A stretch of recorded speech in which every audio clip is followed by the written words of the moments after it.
पता भी क्या हुआ।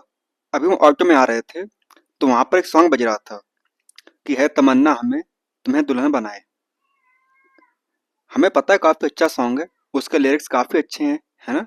आप सभी ने सुना होगा, कुछ ने तो मतलब अपने दोस्त या सहपाठियों को सेंड भी किया होगा उम्मीदों में। तो मेरा सवाल बस इतना है बेटा कि क्या ये मतलब सिर्फ और सिर्फ किसी एक व्यक्ति के लिए मतलब लीगली हो सकता है, वैलिड हो सकता है? क्या ये जो लाइफ है आपकी, जीवन है, उस पर आपका अप्लाई नहीं हो सकता है? तो बहुत से बच्चे बोलेंगे सर कैसे आप बोल रहे ये वाली बात, कैसे ये पॉसिबल है? तो देखिए बेटा, यहाँ पर बहुत से बच्चे होंगे जो इस उम्मीद में बैठे होंगे, तमन्ना कर रहे होंगे कि हमारी सरकारी जॉब लग जाए, स्पेशली एलटी ग्रेड में, क्योंकि वहाँ पे सैलरी काफी अच्छी है, आप भी जानते हो, है ना। और लाइफ उनकी काफी अच्छी कट जाएगी। तो यहाँ पर मेरा सवाल बस इतना है कि बेटा क्या तमन्ना करने से सब कुछ हो जाएगा, है ना? अगर आप पढ़ाई नहीं करोगे, जिद नहीं करोगे, है ना, मेहनत नहीं करोगे, आज इन सभी सवालों के जवाब आपको इस क्लास में मिलेंगे। तो hello everyone, this is Vinay Pratap Singh. Now welcome to U Shiksha classes. जैसा कि आप लोग हमने देख चुके होंगे, यूपी एलटी ग्रेड बायोलॉजी। मुझे पता है कि आप सभी ने इस टाइप की जो मतलब वीडियोस हैं सबने बनाई हुई है और आप सभी ने देखी हुई है। लेकिन इस क्लास में जो आप ये क्लास देखोगे, उसको देखने के बाद में आपको फिर कभी भी इस टाइप की वीडियो बनाने मतलब इस टाइप की वीडियो देखने की जरूरत आपको नहीं पड़ेगी। देखिए, यहाँ पर आज क्लास हम क्या क्या देखेंगे। आज क्लास हम लोग देखेंगे vacancy, exam pattern, syllabus, strategy and आपका best teacher and best books. इस क्लास में जो मेन फोकस रहेगा वो किस पर रहेगा बेटा? तो वो रहेगा आपका strategy and best teacher and books के ऊपर। बहुत से बच्चों ने कमेंट किया था, डीएम भी किया था कि सर आप बता दीजिए कि जो बेस्ट टीचर हैं स्पेशली एलटी ग्रेड बायोलॉजी के लिए वो कौन से हैं और कौन कौन सी बुक्स हमें फॉलो करनी चाहिए, है ना। ये बात आप भी जानते हो कि आपका एग्जाम जो है 17 जनवरी को तय किया गया है और ये कन्फर्म है कि आपका एग्जाम 17 जनवरी को हो भी जाएगा, है ना। और टाइम आपका बहुत कम बचा हुआ है। बहुत से बच्चे तो मतलब अभी इसी डाउट में होंगे कि क्या करें क्या ना करें, है ना। अभी तक तो मतलब शुरुआत में नहीं की होगी। तो इन सबके सवाल आपके आज क्लास में आपको मिलेंगे। उससे पहले आज का मोटिवेशन तो वो क्या है, यू हैव वन लाइफ। क्या बेटा? You have one life. आपके पास में सिर्फ और सिर्फ एक जीवन है ना। Stop wasting your time. उस समय को बर्बाद ना करें। यहाँ पर बहुत से बच्चे तो ऐसे भी होंगे जो अभी भी अपना समय बर्बाद कर रहे होंगे। तो उनको मेरी सलाह बस इतनी सी है कि बेटा कुछ टाइम ही बचा हुआ है आपके एग्जाम को, है ना। अच्छे से मेहनत कर लीजिए, उसके बाद में आप अपनी लाइफ को अच्छे से एंजॉय कर सकते हैं। क्योंकि वो कहते हैं ना, एंजॉय करने के लिए आपको चाहिए होता पैसा, और पैसा आप कहाँ से लेके आओगे, है ना। बेले बेले घूमते रहोगे तो आपके पास पैसा तो नहीं आने वाला है। और जिस हिसाब से कंपटीशन आपका जा रहा है, इतना आसान भी नहीं है आज के जमाने में पैसा कमाना, है ना। चलिए, सबसे पहले देखते हैं आपकी कितनी वैकेंसीज आपकी आई हुई है ना। तो यहाँ पर देखिए आप, फीमेल्स की बात हो रही है। किसकी बात हो रही है बेटा? आपकी फीमेल्स की बात हो रही है ना। क्योंकि हम बायो पढ़ाते हैं तो स्पेशली हम बायो बात करेंगे बेटा, बायो की बात करेंगे। तो देखिए, जो नंबर ऑफ वैकेंसीज है आपकी फीमेल्स में बायो वो कितनी बेटा आपकी? तो वो आपकी 29 वैकेंसी आपकी आई हुई है। कितनी आई हुई है? तो वो आपकी 29 वैकेंसी टोटल आपकी आई हुई है ना। जिसमें जो आपका यूआर है वो 12 है ना। ईडब्ल्यूएस कितना है बेटा आपका? तो ईडब्ल्यूएस आपका 2 है, 5 आपका ओबीएस है और 6 आपका एससी है, ठीक है ना। उसके बाद में बात करें आपका मेल जो कैंडिडेट है आपके बायो के, वो कितने बेटा? तो वो आपको होंगे, नंबर वैकेंसी कितनी होंगी आपकी? तो वो होंगी आपकी 185। यानी कि जो 185 वैकेंसी हैं वो आपकी बायोलॉजी में आपकी आई हुई है ना। 76 वैकेंसी आपकी जो है वो आपके ईआर के लिए, 18 आपका ईडब्ल्यूएस और 50 आपका ओबीसी एंड 38 आपका है एससी के लिए, ठीक है ना। और 3 आपका एसटी रहेगा आपका। जैसे तो कुछ जैसे ही मतलब कुछ दिन पहले क्या हुआ था, एक मतलब कि आरटीआई कैसे लगाया था तो वहां पे उसका जो रिप्लाई आया था तो वहां पर बताया गया था कि जो मतलब कि बच्चे हैं, यानी कि जो कंपटीशन है आपका एक सीट पे वो कितना बेटा 707 बच्चों ने मतलब फॉर्म भरा हुआ है अभी तक। यानी कि एक सीट पे कितना फाइट होगा बेटा, 707 बच्चों की आपकी फाइट होगी। यानी कि कॉम्पिटिशन है बेटा आसान नहीं होगा आपके लिए, क्योंकि आप सभी का बेटा, आप सभी बायो के एक्सपेरेंट हो, है ना, आप सभी मतलब बायो के टीचर बनने वाले हो। तो इसीलिए जो कंपटीशन होगा वो काफी टफ होगा, क्योंकि आप भी जानते हो as compare to math bio की वैकेंसी जो है बेटा वो बहुत ही कम आई हुई है ना। और जो साइंस की वैकेंसी है वो काफी ज्यादा है ना। देख पा रहे हो ना कितना डिफरेंस यहाँ पर है। पर कोई बात नहीं, मुझे पता है कि अगर आप लोगों ने अच्छे से मेहनत की तो नो डाउट आप एक दिन सरकारी अध्यापक बन जाओगे। उसके बाद बात करते हैं आपका एग्जाम पैटर्न की। आप सभी जानते हो जो आपका एग्जाम है आपका दो फेस में होगा, टीयर 1 एंड टीयर 2, यानी कि बोले तो प्री एंड आपका मेंस। जो मेंस होगा उससे आपकी क्या बनेगी बेटा, उससे आपकी मेरिट बनेगी। और जो आपका प्री होगा उससे क्या होगा, वो आपका क्वालिफाइंग होगा। क्वालिफाइंग तो है, लेकिन जितनी आपकी सीटें हैं उससे सिर्फ और सिर्फ 10 गुना बच्चे ही आपके लिए जाएंगे, है ना। जो आपका प्री 17 जनवरी को होने वाला है उसमें क्या क्या आएगा बेटा, उसमें आपके आएंगे 150 क्वेश्चन आपके रहेंगे। कितने रहेंगे, उसमें आपके बेटा 150 क्वेश्चन आपके रहेंगे, जिसमें से जो 30 सवाल होंगे आपके वो किसके होंगे, वो आपके होंगे सामान्य अध्ययन के, यानी कि जिसे हम जीएस या जीए बोलते हैं, है ना। उसके बाद में जो आपके 120 सवाल रहेंगे वो किसके रहेंगे, वो रहेंगे आपके सब्जेक्ट के, यानी कि आपके बायोलॉजी, है ना, उसके रहेंगे।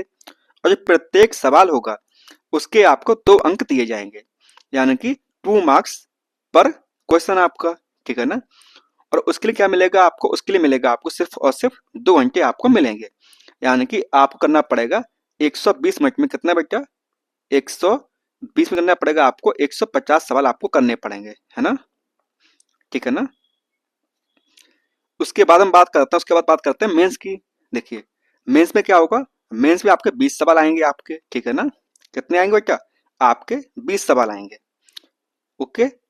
जिसमें से आपके 10+10 टाइप के क्वेश्चन आप रहेंगे, यानी कि 10 रहेंगे आपके लघु उत्तरीय और 10 रहेंगे आपके दीर्घ उत्तरीय, है ना, यानी कि शॉर्ट आंसर एंड आपके लॉन्ग आंसर।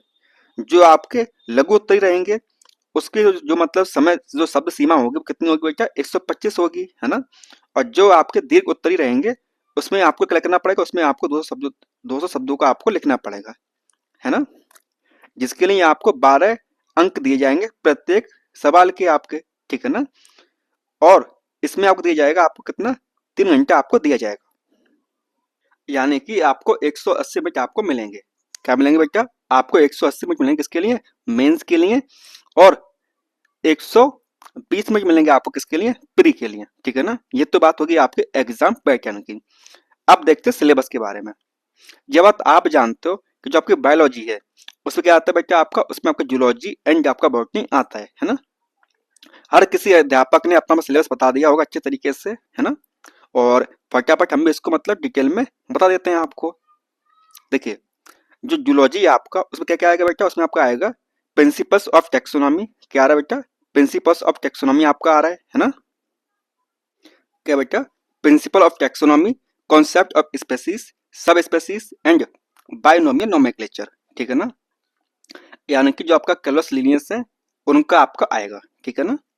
उसके बाद हम बात करें classification and general characteristics of phyla. कौन कौन से बेटा, Protozoa, Porifera, Cnidaria, Ctenophora, Platyhelminthes, Aschelminthes, Annelida, Arthropoda, Mollusca, Echinodermata and आपका कॉर्डेटा। यानी कि जो आपका पूरा जो एनिमल किंगडम है बेटा वो पर डिटेल में आपको पढ़ना पड़ेगा, ठीक है ना। उसके बाद में यहाँ पर उन्होंने मतलब एक और अच्छी बात की है कि जो मतलब फाइलम है ना, उनमें कुछ जो मतलब स्पेशल जो मतलब कि जो आपके एनिमल्स होते हैं, है ना, उनको आपको पढ़ने के लिए बोला गया है। जैसे प्रोटोजोआ की बात करें वहां पे लिखा हुआ है एंटमीवा, Euglena and Plasmodium paramecium.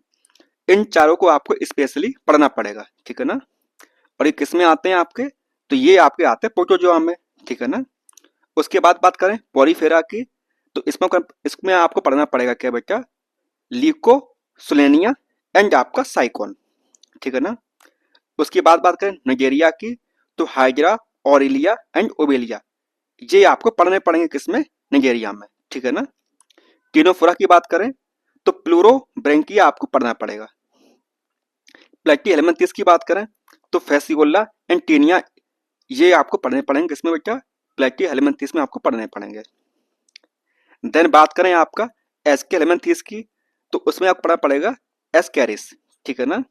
Then Annelida, Nereis, Pheretima and आपका हेगुनेरिया।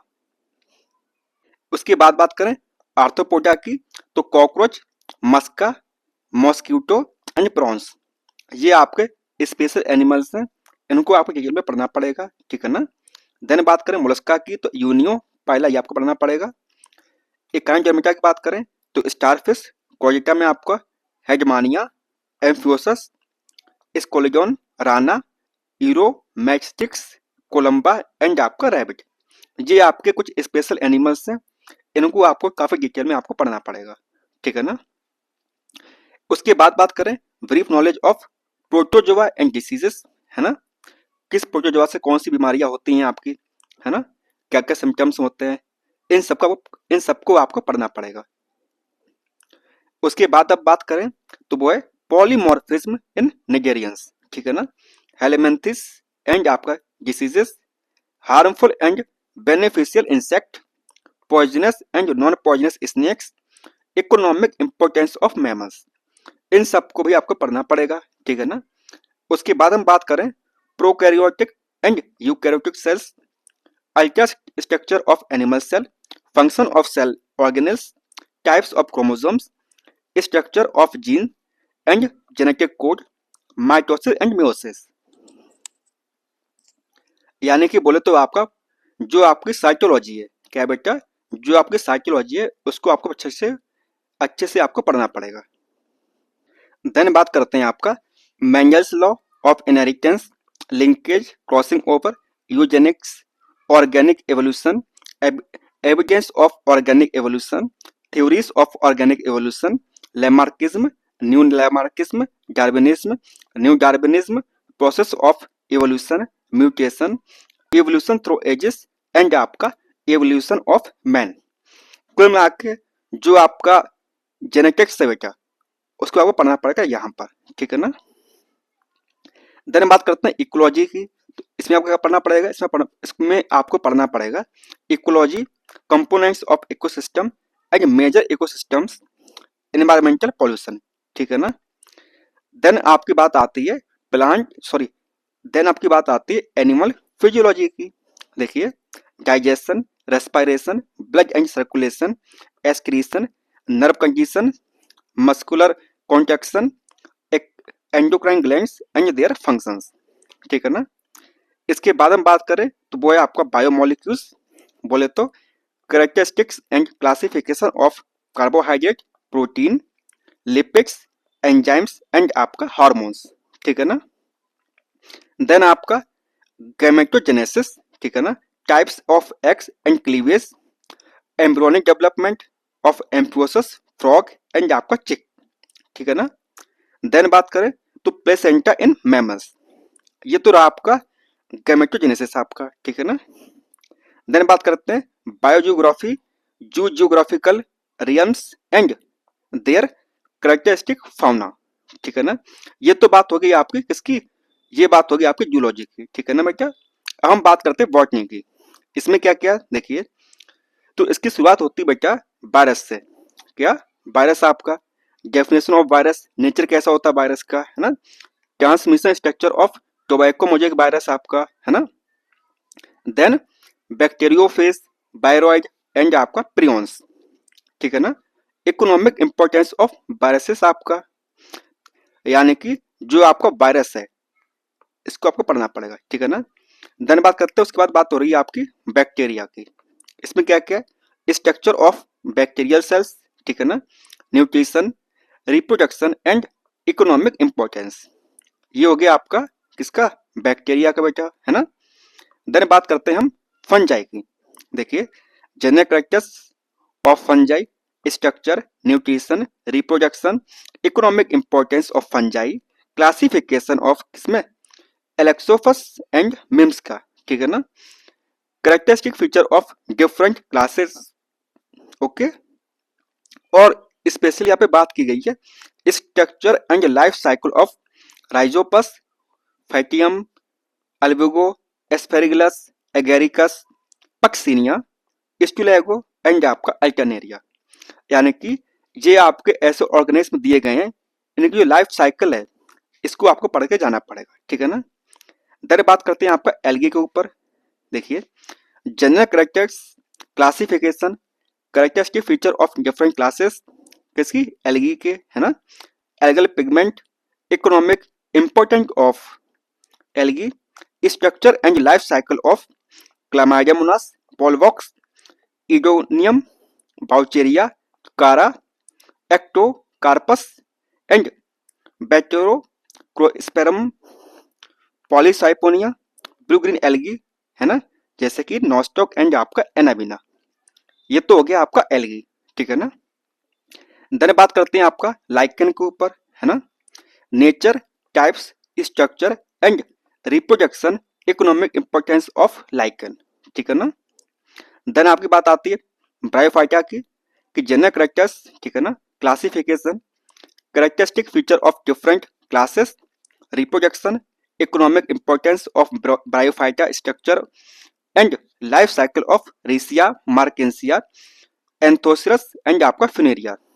ये तो बात होगी आप किसकी, ब्रायोफाइटा की बात होगी बेटा, है ना। देन बात करते हैं आपका टेरिडोफाइटा की। तो देखिए इसमें क्या पढ़ना पड़ेगा आपको, इससे पढ़ना पड़ेगा आपको general characters, classification, characteristic feature of different classes, stele system and economic importance of Pteridophyta, ठीक है ना। उसके बाद हम बात करें structure and life cycle of Lycopodium, Selaginella, Equisetum, Marsilea, heterospory and seed habit. ये तो बात हो गई आपकी किसकी, टेरिडोफाइटा की बात होगी। देन हम बात करते हैं आपकी जिम्नोस्पर्म की। देखिए, जनरल कैरेक्टर्स एंड एफिनिटीज, ठीक है ना, life cycle, classification, characteristic feature of different classes, distribution and economic importance, structure and life cycle of cycas, Pinus and आपका एफेंड्रा, ठीक है ना। उसके बाद हम बात करते हैं पैलियो बॉटनी, ठीक है ना। Then fossilisation, geological time scale and its importance, structure and reproduction of Rhynia, ठीक है ना। उसके बाद हम बात करेंगे टेक्सोनॉमी ऑफ एंजियोस्पर्म, ठीक है ना। बायनोमियल नोमेनक्लेचर, बेंथम एंड होकर का जो दिया था classification. Then important botanical garden and आपका हर्बेरिया, ठीक है ना। डिस्टिंक्ट फीचर ऑफ, अब यहाँ पर बात हो रही है आपकी प्लांट फैमिलीज की, कौन कौन सी, देखिए 1, 2, 3, 4, 5, 6, 7, 8, 9, 10, 11, 12, 13, 14, 15, 16, 17, यानी कि 17 जो प्लांट फैमिलीज हैं बेटा वो आपको करनी पड़ेंगे, ठीक है ना। और इन फैमिलीज करना इतना आसान नहीं होगा। उसके बाद हम बात करें एनाटॉमी ऑफ एंजियोस्पर्म, जिसमें आप पढ़ेंगे, क्या पढ़ेंगे बेटा, टिश्यू टिश्यू कल्चर मतलब tissue system, anomalous secondary growth, anatomy of root and आपका स्टेम, ठीक है ना। उसके बाद यहाँ पे मतलब कुछ ऐसे मतलब चीजें दी गई हैं आपकी, जैसे देखिए टीनोस्पोरा रूट, ठीक है ना, जैसे ना स्टेम, बिग्नोनिया स्टेम एंड आपका वोरविया स्टेम एंड आपका नाइथेंसस स्टेम, इन सबको भी आपको पढ़ना पड़ेगा डिटेल में। इसके बाद हम बात करते हैं इकोनॉमिक बॉटनी, जैसे कि आपका टिम्बर हो गया, फाइबर्स हो गए, ऑयल हो गया, मेडिसिन आपकी होगी, बिवरेज आपके हो गए, स्पाइसेस आपकी होंगी एंड आपके कंडीमेंट्स एडिंग प्लांट्स आपके हो गए, ठीक है ना। देन देखिए एम्ब्रियोलॉजी, क्या क्या, structure of anther, microsporogenesis and development of male gametophyte, structure of ovule, megasporogenesis, development and organisation of embryo sac, pollination, fertilisation, development of endosperm, embryo development, parthenocarpy, apomixis and आपका poly embryo, ठीक है ना। फिर हम बात करते हैं cytology की। तो इसमें आप क्या पढ़ेंगे, इसमें आप पढ़ेंगे ultra structure of plant cell with their typical cell organelles, cell division and आपका सेल साइकिल, ठीक है ना।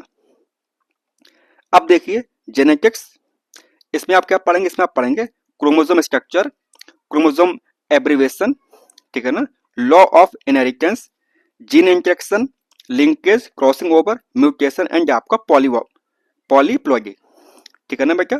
चलिए अब हम बात करते हैं आपकी, किसकी बात करेंगे, तो अब हम बात करेंगे आपकी प्लांट फिजियोलॉजी की। इसमें आप क्या पढ़ेंगे, इसमें आप पढ़ेंगे water absorption, ascent of sap, transpiration, mineral nutrition and deficiency, photosynthesis, respiration, phytohormones, vernalisation, seed germination and dormancy, nitrogen cycle and आपका फोटो पेरियोडिज्म, ठीक है ना बेटा। उसके बाद हम बात करते हैं बायोकेमिस्ट्री की, classification, properties, biological role of carbohydrate, protein, lipid, nucleic acid and आपका एंजाइम्स, ठीक है ना। अब बात करेंगे एनवायरमेंटल बॉटनी की, ठीक है ना। Environmental factors, soil conservation, ecological adaptation in plants, ecological pyramid, food chain, food web, ecosystem, plant succession, pollution, plant communities, biodiversity, in Situ and आपका एक्स सिटू कंजर्वेशन। ये तो हो गया आपका क्या, बताइए बेटा, तो ये तो आपका हो गया इकोलॉजी, ठीक है ना।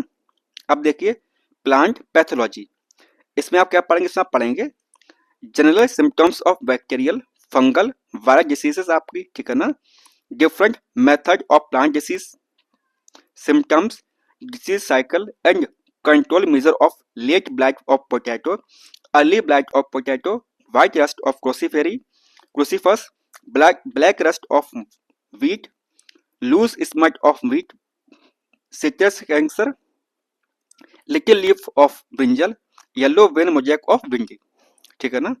ये कुछ बीमारियां, इनको आपको पढ़ना पड़ेगा।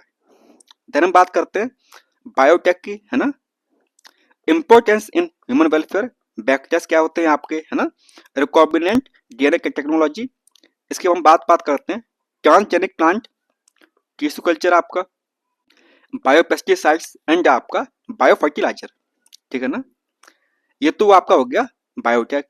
इसके हम बाद में बात करते हैं molecular biology, gene concept, genetic code, nucleic acid, replication of DNA, gene expression and आपका रेगुलेशन, ठीक है ना। तो ये तो हो गया आपका प्रॉपरली सिलेबस, ठीक है ना बेटा। अब हम बात करते हैं आपके स्ट्रेटेजी के ऊपर कि क्या आपकी स्ट्रेटेजी रहनी चाहिए इन कुछ दिनों के लिए, क्योंकि ये बात आप भी जानते हो और हम भी जानते हैं कि आपका एग्जाम बेटा कब होने वाला है। तो आपका एग्जाम 17 जनवरी 2026 को आपको हो जाएगा, ठीक है ना। कब होगा बेटा, 17 जनवरी 2026 को आपका हो जाएगा। अब ये बात आप जानते हो कि आपके पास में अब बहुत ही कम समय बचा हुआ है, क्योंकि सिलेबस जो दिया हुआ है वो काफी वास्ट सिलेबस दिया हुआ है ना।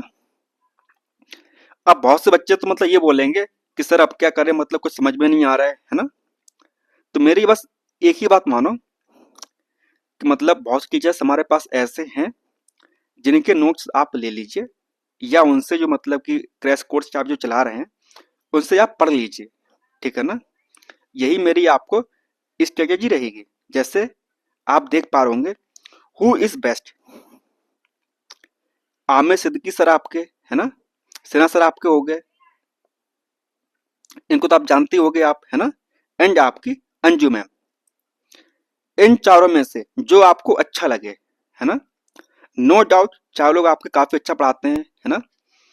जो भी आपको अच्छा लगे उनके आप मतलब जो क्रैश कोर्स है वो परचेस कर लीजिए, और जितना जल्दी हो सके फटाफट उसको रिवाइज कर लीजिए। अब इतना टाइम आपको नहीं बचा हुआ है कि जो बच्चा जीरो शुरू करेगा वो अपना प्री निकाल पाए, क्योंकि समय देखे, सिलेबस देखे, और जो संस्था आपका एग्जाम करवा रही है, आपका एग्जाम हलवा तो नहीं आएगा, ये बात आप भी जानते हो। एग्जाम का लेवल टफ रहेगा, काफी कॉन्सेप्चुअल सवाल आपसे पूछे जाएंगे, जो सवालों की जो गहराई होगी काफी ज्यादा होगी, ठीक है ना। बाकी आपको जो अच्छा लगे वो कीजिए, क्योंकि अब मतलब यूट्यूब पे मतलब ऐसे बहुत से लोग होंगे जो ये लेके आएंगे कि मतलब किस प्रकार से करें तैयारी, या मतलब इतने दिनों में कैसे करें सिलेबस कंप्लीट। मुझे पता है कि उस पर व्यूज़ काफ़ी ज़्यादा आने वाले हैं, और नो डाउट उस पर व्यूज़ मतलब काफ़ी ज़्यादा आएंगे भी, ठीक है ना। लेकिन सवाल बस ये है कि क्या उन वीडियोस को देखकर आप अपना सिलेबस कंप्लीट कर पाएंगे, है ना। क्योंकि सच्चाई ये है कि 2 महीने में बच्चा सिलेबस नहीं होता है। जितना बड़ा सिलेबस दिया हुआ है ना, 11th 12th यूजी आपका पूरा है, आपका हलवा नहीं है। 3 2 5 साल, 5 साल पढ़कर आप जो चीज़ कंप्लीट करते हो, आप सोच रहे हो कि वो चीज़ आप 2 महीने कंप्लीट कर लो, कैसे पॉसिबल है ना बेटा। अब आप ही बताइए ना कि आपका 11th हो गया, आपका 11th प्लस आपका 12th, ठीक है ना, प्लस 3 ईयर का आपका यूजी, ठीक है ना, यानी कि आपका बीएससी आपका हो गया। यानी कि बोले तो आपका कितना हो गया बेटा, 1 2 और 3 2 5, आपकी होंगी 5 सालें आपकी होंगी, 5 ईयर्स आपके हो गए। और समय बचा आपके पास कितना, सिर्फ और सिर्फ, मोटा मोटा देखा जाए तो आपके पास बचे सिर्फ और सिर्फ 2 महीने बचे हैं आपके पास में। हमें पता है कि एग्जैक्ट जो फिगर है वो ज़्यादा है 2 महीने से, लेकिन हम 2 महीने इसलिए बोल रहे हैं कि मतलब अभी तो मतलब क्या होगा कि आप बिजी हो जाओ कहीं ना कहीं, मतलब किसी शादी आदि हो जाएगी, है ना, वहाँ जाना पड़ेगा आपको, या बीमार पड़ जाओगे, भाई सर्दी का मौसम है, आसान तो नहीं होगा आपके लिए हर काम करना। तो जो 2 महीने बचे हुए हैं आपके पास में, मोटे तौर पे किस प्रकार से आप करोगे, सवाल तो ये है ना। जो पढ़ाई आपने 5 साल में करनी चाहिए थी, वो आप 2 महीने कैसे कर पाओगे। देखिए, जिस बच्चे ने पहले से पढ़ के रखा हुआ है, वो बस रिवाइज करेगा इस टाइम पे, मॉक देगा, चीजें उसके लिए आसान होंगी, है ना। जिस बच्चे ने कुछ नहीं पढ़ा है, उसके लिए मेरी सलाह बस इतनी सी रहेगी कि आप किसी का बैच ले लें। जो बैच हो वो ऐसा हो कि क्रैश कोर्स टाइप का हो, ऐसा ना हो कि मतलब जो लॉन्ग वाला जो बैच होता है, फुल बैच जो रहता है, वो तो ना हो कम से कम, ठीक है ना। बाकी आप लोग समझदार हैं, क्योंकि अगर आप एलटी ग्रेड की वैकेंसी की मतलब एग्जाम देने वाले हैं, तो मुझे इतना तो पता है कि आपको इतनी नॉलेज तो है कि क्या आपके लिए सही है और क्या आपके लिए गलत है ना। और अगर आप ये भी नहीं सीख पाए हो कि क्या आपके लिए सही है और क्या चीज़ आपके लिए गलत है, तो कैसे आप अध्यापक बनोगे, सवाल तो ये भी है ना।